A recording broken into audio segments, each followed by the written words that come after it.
Hi నమస్తే. నేను ఇప్పుడు చెప్పేది ఒక క్షణం ఆలోచించండి. మీరు మీ ఇంట్లో ఒంటరిగా ఉన్నప్పుడు ప్రాణం పోతే ఆ విషయం బయట ప్రపంచానికి తెలియడానికి ఎన్ని రోజులు పడుతుంది? ఒక రోజు లేదా ఒక వారమా, లేదంటే అసలు ఎప్పటికీ తెలియదా? ఇలాంటి ప్రశ్న తలుచుకుంటే వెన్నులో వణుకు పుట్టిస్తుంది కదా. చైనాలో లక్షల మందిని ఇదే భయం అనేది వెంటాడుతూ ఉంది. ఆ భయం నుంచి పుట్టుకొచ్చిందే ఒక విచిత్రమైన యాప్. ఆ యాప్ కాన్సెప్ట్ అనేది ఇప్పుడు తెగ వైరల్ అయిపోయింది. కానీ ఆ ఆలోచన మన సమాజం గురించి కొన్ని ప్రశ్నలు కూడా లేవనెత్తుతుంది. ఇది మనం కాపాడేటువంటి టెక్నాలజీయా, లేక మన సామాజిక పతనానికి ఒక సంకేతమా అన్నది ఈ వీడియోలో చూద్దాం. ఈ మధ్య చైనాలో ఒక విచిత్రమైన యాప్ కదా తెగ వైరల్ అయితే అవుతుంది. దాని పేరు వింటేనే మీరు ఆశ్చర్యపోతారు. ఆర్ యూ డెడ్ అనమాట. అంటే చచ్చావా బతికే ఉన్నావా అని ఈ యాప్ యొక్క అర్థం అనమాట. చైనాలో ఫుడ్ డెలివరీ యాప్ ఒకటి ఉండేది, ఆర్ యూ హంగ్రీ అని. దానికి పేరడీగా పెట్టినటువంటి పేరే ఇది. ఒక బ్లాక్ కామెడీ లాగా అనిపిస్తుంది. ఆకలి గురించి అడగడానికి యాప్ ఉన్నప్పుడు మరి ప్రాణం గురించి అడగడానికి కూడా ఎందుకు ఉండకూడదు అన్న కాన్సెప్ట్తో నుంచి పుట్టినటువంటి లాజిక్, ఆ లాజిక్తో పుట్టినటువంటిదే ఈ యాప్ అనమాట. ఈ యాప్ పనితీరు కూడా చాలా సింపుల్గా ఉంటుంది. యాప్ను ఇన్స్టాల్ చేశాక ప్రతి 48 గంటలకు ఒకసారి లోపల ఉన్నటువంటి ఒక బటన్ని మనం నొక్కుతూ ఉండాలి. అలా నొక్కితే నేను ఇంకా బతికే ఉన్నాను అని దానికి చెప్పినట్టు లెక్క అనమాట. ఒకవేళ ఆ బటన్ని 48 గంటలలోపు నొక్కకపోతే అప్పుడు ఆ యాప్ ముందుగా సేవ్ చేసినటువంటి మీ కుటుంబ సభ్యులు, మీ ఫ్యామిలీ మెంబర్స్ లేదా మీ ఫ్రెండ్స్కి అనే ఆటోమేటిక్గా మెసేజ్ వెళ్తుందనమాట. వెళ్ళి చూడండి, మీ వాడి నుంచి ఏమి రెస్పాన్స్ రావట్లేదు, అక్కడ ఏదో తేడా ఉంది అని చెప్తుందనమాట. ఇది ఒక వార్నింగ్ మెసేజ్ లాంటిది.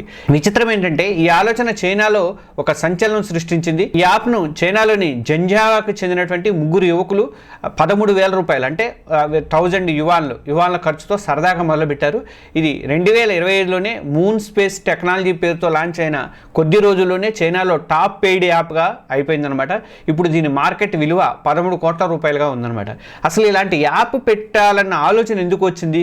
ఎందుకు లక్షల మంది దీనికి కనెక్ట్ అవుతున్నారు అంటే, ప్రస్తుతం చైనా ఒక భయంకరమైనటువంటి సామాజిక సంక్షోభంలో ఉంది. ఒకప్పుడు ప్రపంచంలోనే అత్యధిక జనాభా ఉన్నటువంటి దేశమైన చైనా ఇప్పుడు అదే జనాభా ఆ దేశానికి ఒక సవాల్ అయితే విసురుతుంది. దీనికి ఒక ముఖ్య కారణం ఏంటంటే దశాబ్దాల పాటు చైనాలో అమలు చేసినటువంటి వన్ చైల్డ్ పాలసీ యొక్క ప్రభావం అనమాట. ఆ విధానాన్ని 2015లోనే అధికారికంగా ఎండ్ చేశారు. అయినప్పటికీ కూడా ఆ ప్రభావం ఇప్పటికీ కూడా కనిపిస్తూనే ఉంది. ఈ విధానం వల్ల ఏంటంటే కుటుంబానికి ఒక్కరే పిల్లలు ఉండటంతో ఇప్పుడు ఆ దేశంలో యువతరం తగ్గిపోయి వృద్ధుల సంఖ్య విపరీతంగా పెరిగిపోయింది. ఒక అంచనా ప్రకారం 2030 నాటికి చైనాలో ఒంటరిగా జీవించే వాళ్ళ సంఖ్య 20 కోట్లకు చేరుతుందని చెప్తున్నారు.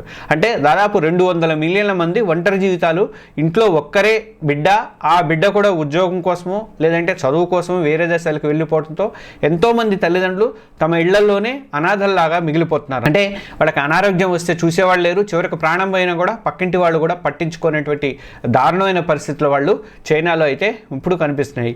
ఈ భయంకరమైన ఒంటరితనం నుంచే నన్ను పట్టించుకునే వాళ్ళు ఉన్నారా అనే ప్రశ్న అయితే పుడుతోంది. మనుషులు పలకరించడం మానేసినప్పుడు టెక్నాలజీ ఆ బాధ్యతలను అయితే తీసుకుంటోంది.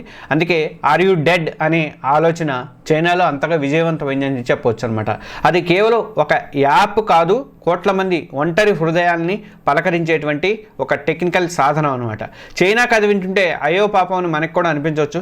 కానీ ఒక్క నిమిషం ఆగి మనం అద్దంలో మనల్ని మనం చూసుకోవాల్సిన టైం ఇది. ఎందుకంటే చైనా తర్వాత వెళ్తున్నటువంటి చైనా బాటలోనే వెళ్తున్నటువంటి భారతదేశం కూడా అదే బాటలోనే ప్రయాణిస్తుంది. మన దేశంలో కూడా సామాజిక పరిస్థితులు అనేవి చాలా వేగంగా మారిపోతున్నాయి. ఒకప్పుడు ఉమ్మడి కుటుంబాలకు, బలమైన బంధాలకు మన దేశం పెట్టింది పేరు. కానీ ఇప్పుడు పట్టణీకరణ కానీ వలసలు కానీ బాగా పెరిగిపోతున్నాయి. భార్య పిల్లలను వదిలేసి భర్తలు నగరాలకు వెళ్ళిపోతున్నారు. కొన్ని ప్రాంతాల్లో దుబాయ్ లాంటి గల్ఫ్ దేశాలకు కూడా వెళ్ళిపోతున్నారు. అలాగే ఒక్కగానొక్క కొడుకు బిడ్డను లేదా వాళ్ళని విదేశాలకు పంపించేసేసి తల్లిదండ్రులు ఖరీదైన ఇళ్లలో ఒంటరిగా ఉండిపోతున్నారు. వాళ్ళ పిల్లలు అంటే ఎన్ఆర్ఐలు కావచ్చు, కానీ తల్లిదండ్రులు మాత్రం రెసిడెంట్ ఆర్ఫన్స్, వాళ్ళు ఎన్ఆర్ఐ అని వాళ్ళు పిలుచుకుంటున్నారు, కానీ వీళ్ళేమో రెసిడెంట్ ఆర్ఫన్స్గా మిగిలిపోతున్నారు, అంటే నివాస అనాథలుగా మిగిలిపోతున్నారు అనమాట. ఇక మన యువతరం సంగతి చూస్తే డింక్ అంటే డబుల్ ఇన్కమ్ నో కిడ్స్, ఇద్దరూ సంపాదిద్దాం పిల్లలు వద్దు అనే ధోరణి నగరాల్లో బాగా పెరిగిపోయింది. దీని ప్రభావం మన జనాభా మీద కూడా స్పష్టంగా కనిపిస్తుంది. ఐక్యరాజ్య సమితి డేటా ప్రకారం ఏంటంటే ఒక దేశ జనాభా స్థిరంగా ఉండాలి అంటే ఫర్టిలిటీ రేటు, అంటే ఒక మహిళలకు పుట్టేటువంటి సగటు పిల్లల సంఖ్య 2.1గా ఉండాలని చెప్తుందనమాట. కానీ మన దేశ నేషనల్ ఫ్యామిలీ సర్వే హెల్త్ ప్రకారం ఏంటంటే నేషనల్ ఫ్యామిలీ హెల్త్ సర్వే ప్రకారం భారతదేశ ఆంధ్రప్రదేశ్లో ఈ రేట్ అనేది ఇప్పటికే 2.0కి పడిపోయింది.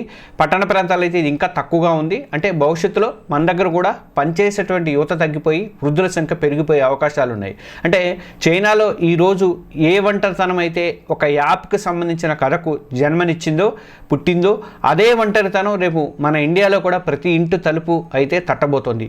ఇప్పుడు మనకు ఇలాంటి యాప్స్ అవసరమవుతాయా? ఆలోచించండి ఒకసారి. ఇక్కడే అసలు ప్రశ్న అనేది మొదలవుతుంది. ఇలాంటి టెక్నాలజీ మన భవిష్యత్తుకు భద్రత ఇస్తుందా అని, లేక మన సామాజిక పతనాన్ని చూపిస్తుందా అని.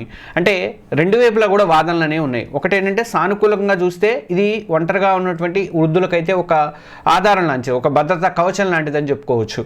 దూర ప్రదేశాల్లో ఉన్నటువంటి తమ తల్లిదండ్రులు పిల్లలకి ఏంటంటే ఈ తల్లిదండ్రులు సేఫ్గా ఉన్నారో లేరు అని చెప్పడానికి ఈ ఎక్విప్మెంట్ అనేది చాలా ఉపయోగపడుతుంది. కొన్ని చోట్ల సీసీటీవీ ఫుటేజ్లు కూడా పెట్టుకుంటున్నారు, కానీ ఇది ఇంకా అత్యాధునికంగా ఉందనుకోండి. అత్యవసర పరిస్థితుల్లో ప్రాణాలు కాపాడేటువంటి ఒక టూల్గా కూడా ఈ యాప్ ఉపయోగపడే అవకాశం ఉంది. కానీ నాణానికి మరోవైపు చూడాలి. ఇది మన సామాజిక పతనాన్ని గుర్తు చేస్తుందని చెప్పి అనిపిస్తుంది. మనుషుల మధ్య ఉండాల్సినటువంటి ప్రేమలు కానీ బాధ్యతలు కానీ తగ్గిపోయి యాప్ల మీద ఆధారపడటం ఎంతవరకు కరెక్ట్ అన్న ప్రశ్న కూడా వస్తుంది. అలాంటి మన భారతదేశంలోనే అమ్మ బాగున్నావా అని ఫోన్ చేసి అడగాల్సినటువంటి కొడుకు యాప్లో గ్రీన్ సిగ్నల్ చూసి సరిపెట్టుకుంటాడు. ఓకే మా వాళ్ళు సేఫ్గా ఉన్నారు అనుకుంటాడు. ఇది మన బంధాలని ఎంత బలహీనంగా మారుస్తున్నాయి అన్నది అర్థమవుతుంది. ఇక చైనాలో జరుగుతున్నటువంటి ఈ చర్చ అనేది సామాజిక భద్రత గురించి ఒక పెద్ద ప్రశ్న అయితే లేవనెత్తుతుంది.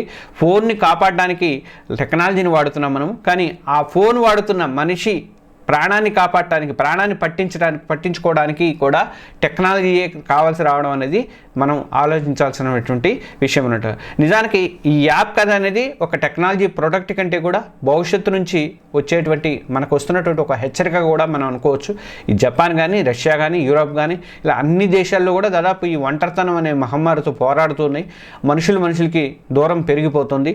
టెక్నాలజీ మన మధ్యలోకి వచ్చి కూర్చుంటుంది అనమాట. ఇప్పుడు భవిష్యత్తులో ఆర్టిఫిషియల్ ఇంటెలిజెన్స్ సాయంతోనే మన బాగోగుల్ని 24/7 పర్యవేక్షించేటువంటి యాప్లు కూడా వచ్చే అవకాశాలు ఉన్నాయేమో అనిపిస్తుంది. కానీ మనం ఏం కోరుకుంటున్నాం? టెక్నాలజీతో నడిచే భద్రతన, లేక ప్రేమతో నిండినటువంటి బంధాలన?